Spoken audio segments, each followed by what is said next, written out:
Good morning, everyone. I hope you all are fine and in good health. So, class, today we will learn about the history of the Olympics. We are always interested in games, but we never thought enough to know what was the history of that event. So, in today's chapter, you will learn about the history of the Olympics. So, the origin of the ancient Olympic Games is lost in the midst of prehistory. But for many centuries, they were only a festival of the Greek people. The games were first held in honor of the Greek god Zeus in 776 BC in the plain of Kingdom of Alice, nestled in lush valley between Alpheus River and Mountain Kronion, 15 kilometers from the Ionian Sea. The Olympiad celebrated that year was considered as the first and used for dating subsequent historic events. So this is actually the background how these games were started. So the origin was like a festival.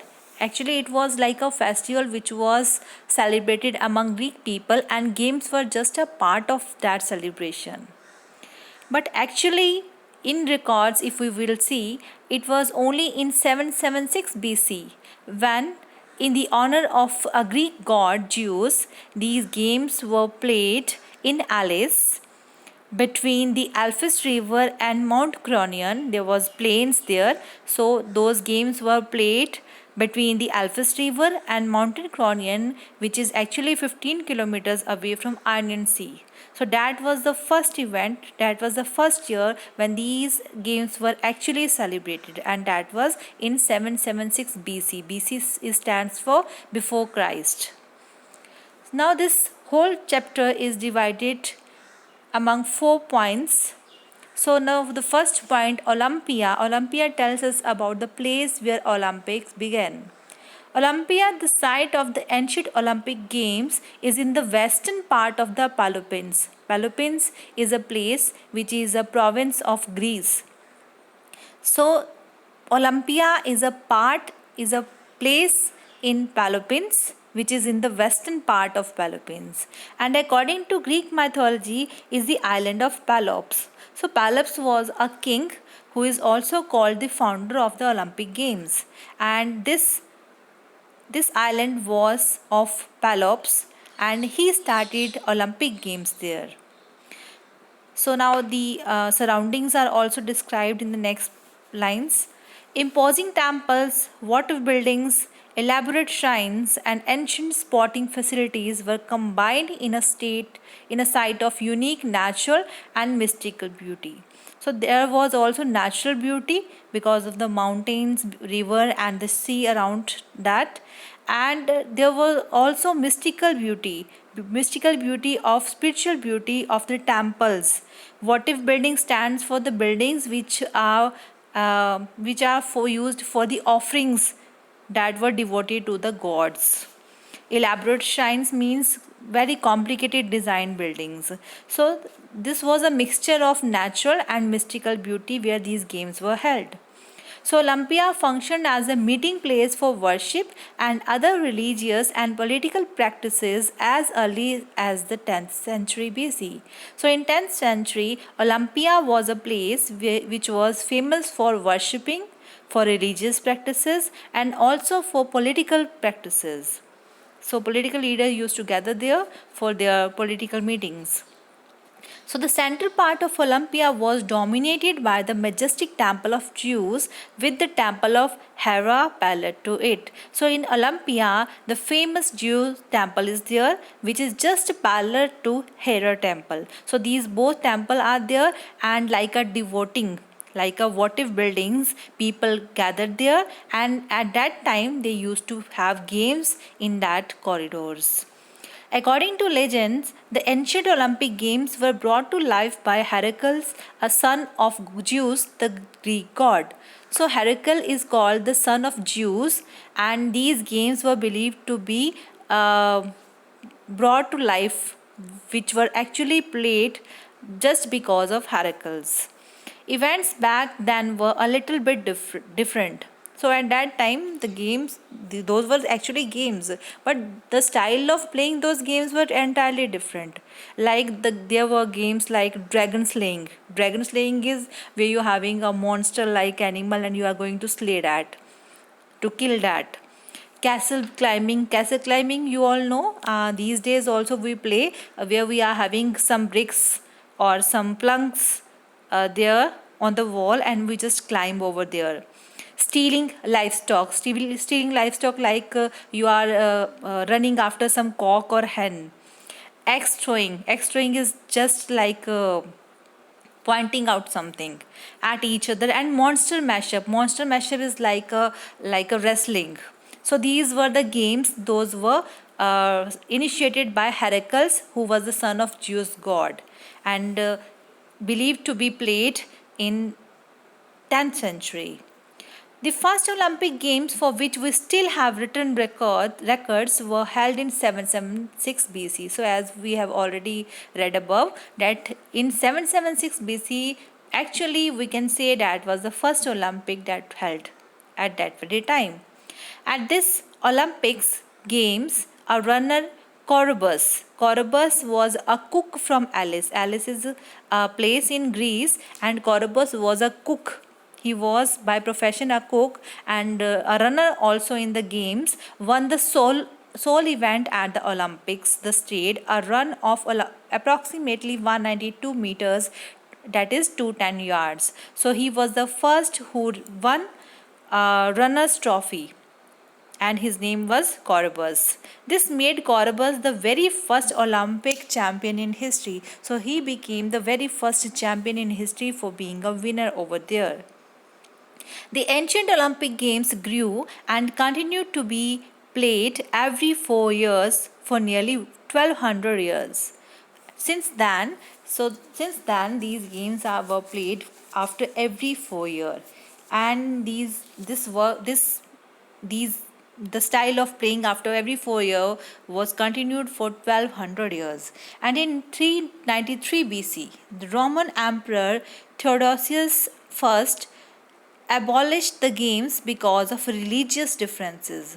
So Theodosius was having some kind of differences with Greek people, so he abolishes to put an end. He put an end to these games.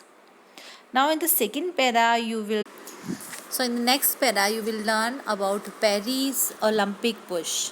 So Perry was a person who tried hard enough to bring Olympic back. So approximately 1500 years later, a young Frenchman named Perry de Coubertin began the revival of the games.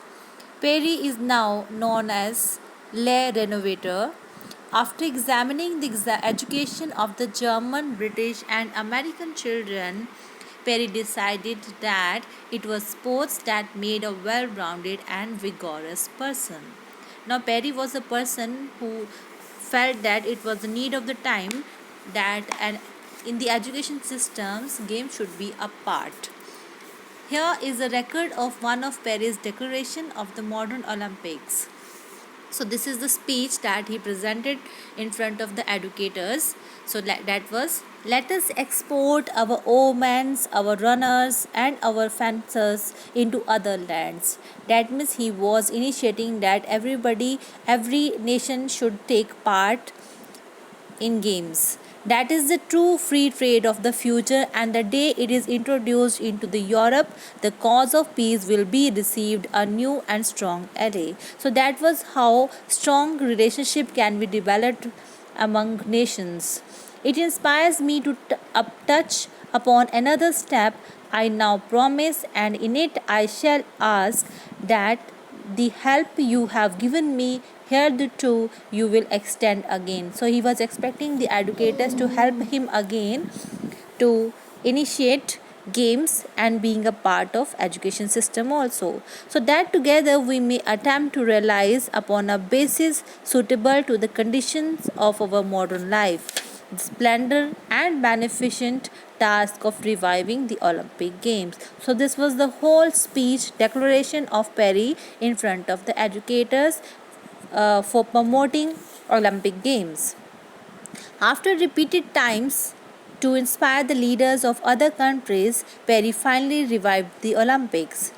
They formed a committee called the International Olympic Committee, and Demetrius Viculus, this is the name of the person, was chosen to lead the first modern Olympics in Greece, his home country. So this was the person who was chosen to lead the first Olympic game in Greece, and this was all the initiative of Perry. He was able to convince people, convince educator countries and authorities to start Olympics. Now the next para is regarding the victory ceremony, how the victory ceremony was being taken place. The Olympic victor received his first award immediately after the competition. Following the announcement of the winner's name by the herald, Helionodokis, Greek judge would place a palm branch in his hands while the spectators cheered and threw flowers to him. Red ribbons were tied on his head and hands as a mark of victory. So, in the initial days, when the Olympic victors were announced, they were announced immediately after the competition, and the announcement was made by the herald, a Greek judge, Helionodokis, who would place a palm branch in his hand. So, a palm branch used to be placed on the hand of the winner, and on the other side spectators used to cheer that person, and they used to throw flowers on him, and a red ribbon used to be tied on the head and hand as a mark of victory. The official award ceremony would take place on the last day of the games, as these days also this event happens. Like the official award ceremony, closing ceremony is also taken place on the last day of the games, and on that very day at the elevated vestibule of the Temple of Zeus. So in the Jews temples vestibule is the place, that is the entrance, enclosed entrance, that used to be like an altar, where they used to place the offerings to the gods. So that was an altar where the sports person used to stand, and in a loud voice the herald would announce the names of the Olympic winners, his father's name and his homeland. So herald used to announce winner's name, his father's name and his homeland, and he used to made to stand on that altar. Then the Helionodokis placed the sacred olive tree wreath. So olive tree wreath means it used to be like a crown of flower.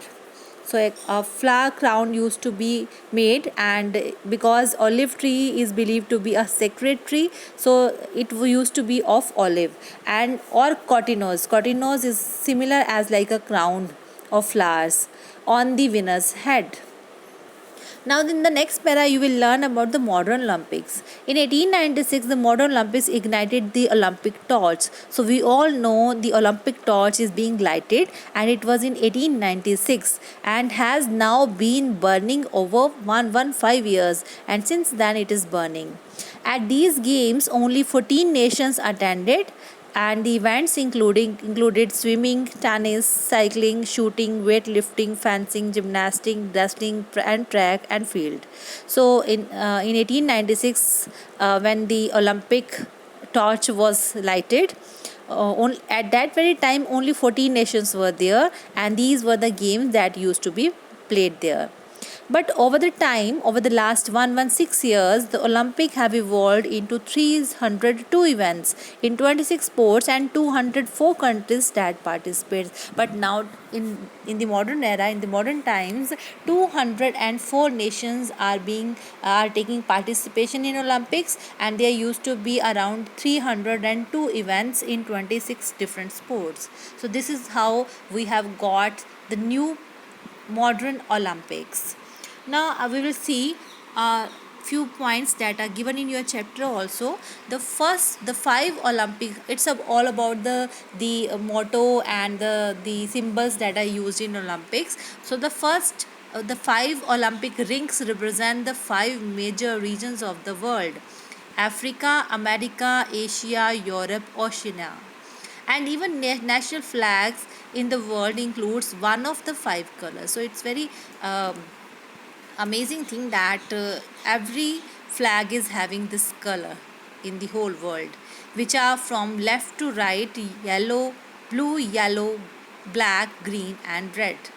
So till 1994, the Olympics were held every 4 years. Since then, the Winter and Summer Games have altered every 2 years. So in the earlier times, in 19 till 1994, Olympics were held after every 4 years. But after that, they have divided these events into two different parts, like Winter Games and Summer Games. So this time we can see, in every 2 years we can see the sports of winter and summer. So this was the whole lesson, class. I hope the lesson is quite clear to you, and we will discuss the further back exercises and the question answers in your online classes. Thank you. Have a nice day. Take care of yourself.